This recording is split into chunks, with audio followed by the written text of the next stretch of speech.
Gold trusted gold buyers తాకట్టులో ఉన్న బంగారాన్ని విడిపించి ఈ రోజు ఉన్న మార్కెట్ ధరకే కొనబడును.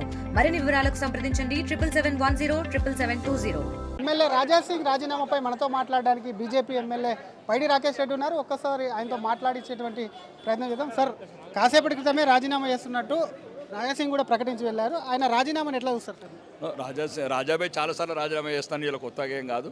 కొద్దిగా అంటే ఫార్మాట్లో ఇచ్చాను, లెటర్ కూడా రిలీజ్ చేశాడు. కిషన్ రెడ్డికి ఇచ్చానన్న లెటర్ మాకు కూడా. అది లెటర్లు ఇవ్వటము ఇవ్వటం అనేది ఇది కుటుంబంలో ఒక చిన్న అలకనే తప్ప టీ కప్పులో తుఫాన్ లాంటిది. ఈరోజు రాజాబాయ్ అనే వ్యక్తి భారతీయ జనతా పార్టీకి ఒక పెద్ద ఆస్తి. ఆయన 3 సార్లు శాసనసభ్యుడు, ఈ రాష్ట్రంలో సీనియర్ నాయకుడు, రాష్ట్ర వ్యాప్తంగా గుర్తింపు ఉండి యువతకు ఒక ఆరాధ్య దైవంగా భావించే రాజాసింగ్ని మేము వదులుకోము, రాజాసింగ్ బీజేపీని వదులుకోడు. రాజాసింగ్ని ఏమన్నారంటే కేంద్ర పార్టీ ఏదైతే ఉందో అతను ఉత్తర భారతం ఈరోజు ఇండియా లెవెల్ లీడర్ అయ్యిండు. అతని రాష్ట్రం చిన్నదవుతుంది, ఏదైనా పెద్ద బాధ్యతలు అప్పచెప్తామని ఆలోచనలు ఉన్నాయి. పార్టీ సభ్యత్వానికి రాజీనామా చేస్తే పెద్ద బాధ్యతలు ఎట్లా అప్పచెప్తారు సార్? నువ్వు పార్టీ సభ్యులు అది అలకలండి, చిన్న చిన్న. ఇప్పుడు అందరినీ సంతృప్తి పడతలేం కదా. ఇప్పుడు ఇంకొకరికి ఇస్తే రామచంద్రరావు రాజీనామా ఇస్తాడు, రామచంద్రకి రాకేష్ రెడ్డి రాజీనామా ఇస్తాడు. మరి ఎంతమందికి రాజీనామా చేస్తాడు? అందరినీ సంతృప్తి పరచలేం కదా. ఏ పార్టీ కూడా అందరికీ అధ్యక్ష పదవులు ఇవ్వలేదు, ఒకటే అధ్యక్ష పదవి ఉంటుంది కాబట్టి ఒకరికే ఇచ్చాము.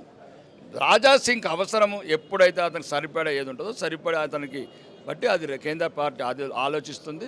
నాకు తెలిసి దీనికన్నా పెద్ద పదవి ఇస్తుందని ఆలోచిస్తుంది. కానీ ఆయన లేఖలో పేర్కొన్నాడు, తెలంగాణ ప్రజలు బీజేపీ వైపు చూస్తున్నారు కానీ పార్టీ ఆ విధంగా నిర్ణయాలు తీసుకోవట్లేదు, అంతా డమ్మీలకే ఇస్తున్నారని కూడా ఆయన లేఖలో ఉంది. డమ్మీ ఎవరు ఉంటారండి?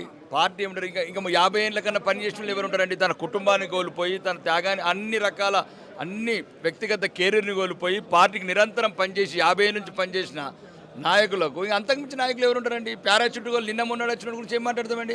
1975 నుంచి ఏబీవీపీ విద్యార్థి దశ నుంచి పోరాటం చేస్తున్నాడు. రామచంద్రరావు గారి గురించి ఎవరికేం తెలుసు? మీ మీడియాకు సుమారు ఏబీవీపీ లీడర్గా కావచ్చు, నాయకులు కొందరు వాళ్ళకి ఏం తెలుసు, కొందరు నిన్నగాక మొన్న వచ్చి.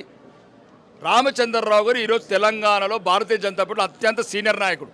విద్యార్థి దశ నుంచి ఉద్యమాలు చేశాడు, బీజేవైఎంలో ఉద్యమాలు చేశాడు, బీజేపీలో ఉద్యమాలు చేశాడు, శాసన మండలి సభ్యుడిగా ప్రజా సమస్యల మీద గలమెత్తాడు. ఈరోజు హైదరాబాద్ కావచ్చు, తెలంగాణ వ్యాప్తంగా కావచ్చు, ప్రతి ప్రాంతం మీద గుర్తింపు అవగాహన ఉన్న ప్రతి కార్యకర్తను సంబంధాలు ఉన్న వ్యక్తి ఉన్నారంటే రామచంద్రరావు గారు. ఇన్ని ఎలిజిబిలిటీస్ ఉన్నాయని రాజాసింగ్ తెలియదా? మరి ఎందుకు వ్యతిరేకిస్తున్నాడు?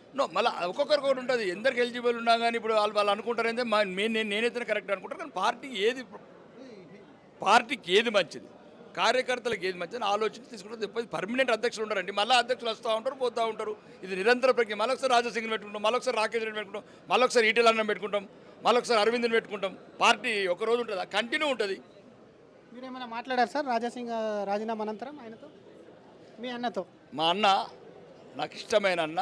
అప్పుడప్పుడు కొద్దిగా కోపంలో ఉన్నప్పుడు కొద్దిగా శాంతిగా ఉండాలా. మా అన్నకి చెప్తున్నాను, అన్న నీకు మా రాజాసింగ్ బాయ్కి ఒకటే చెప్తున్నాను, ఆయనకు మాత్రం వ్యక్తిగతంగా ఏమంటే నేషనల్ బాధ్యతలు అప్పచెప్తారు. ఏదో పెద్ద బాధ్యతలు ఉన్నాయి, ఆయన గురించి పెద్ద బాధ్యతలు ఎదురు చూస్తున్నాయి. కాబట్టి రాజాసింగ్కు, ఆయన సీనియారిటీకి, ఆయన పోరాట పటిమకు, ప్రజల్లో ఒక ప్రేమించే మనస్తత్వం ఉన్న కార్యకర్తలు అంటే పానం పెట్టే రాజాసింగ్కు సరైన ఆయన అర్హతకు తగ్గ పదవి ఇస్తారని ఆశిస్తున్నాను. Thank you sir. ఇది రాజాసింగ్ అనేది కూడా అలక లాంటిదే. ఆయనకు సంబంధించినటువంటి పదవి ఏదైతే ఉందో అది సరిపోదు. నేషనల్ లెవెల్ ఆయనకు పదవి ఇస్తాం. కుటుంబంలో చిన్న చిన్న తగాదాలు ఏవైతే ఉంటాయో అవి కామన్ కాబట్టి డెఫినెట్గా రాజాసింగ్కు సంబంధించి మాత్రం సరైనటువంటి నిర్ణయం తీసుకున్నారు. మళ్ళీ పార్టీలో కొనసాగుతారు కాబట్టి ఇది చిన్న సమస్యను దీన్ని పరిష్కరించుకుంటామని చెబుతూనే రామచంద్రరావు అభ్యర్థిత్వాన్ని ఒక్కొక్కరు ఒక్కో యాంగిల్లో ఉంటారు. అది రాజాసింగ్కు ప్రస్తుతం కూడా కాస్త చిరాకు తెప్పించవచ్చు, కానీ డెఫినెట్గా అన్నీ సర్దుకుంటాయని చెప్పి ఎమ్మెల్యే పైడి రాకేష్ రెడ్డి అంటున్నారు. కెమెరామ్యాన్ గణేష్తో శ్రీధర్, RTV, హైదరాబాద్.